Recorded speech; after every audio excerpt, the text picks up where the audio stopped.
Ridwan Kamil ditodong pasangan saat boncengan mesra di jalan, minta mantan gubernur jadi saksi nikah.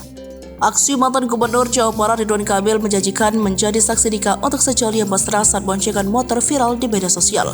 Tak hanya itu, Ridwan Kamil juga akan menyediakan mobil pengantin untuk sejoli tersebut. Momen ini pun terekam hingga menjadi perbincangan di media sosial, salah satunya dibagikan oleh Ridwan Kamil melalui akun TikTok-nya @RidwanKamilOfficial pada Minggu 5 Mei 2024. Kejadian ini bermula saat dirinya mengendarai mobil dan tengah berhenti. Ridwan Kamil kemudian menyoroti sejoli yang bermesraan di atas sepeda motor.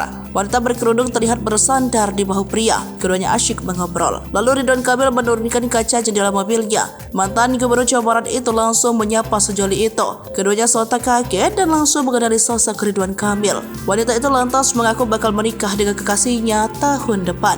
Tanpa malu-malu, ia pun menanyakan apakah Ridwan Kamil bersedia jadi saksi nikahnya. Boleh, nanti DM aja, jawab Ridwan Kamil.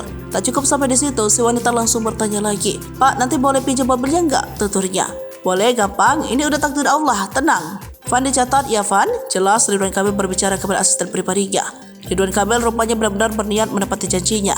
Jika ada kesempatan dan umur panjang, saya akan hadir menjadi saksi dan memfasilitasi mobil pengantin mereka. Lanjut terus ya, tulis Ridwan Kamil di akun TikTok @ridwankamil.official Minggu 5 Mei 2024.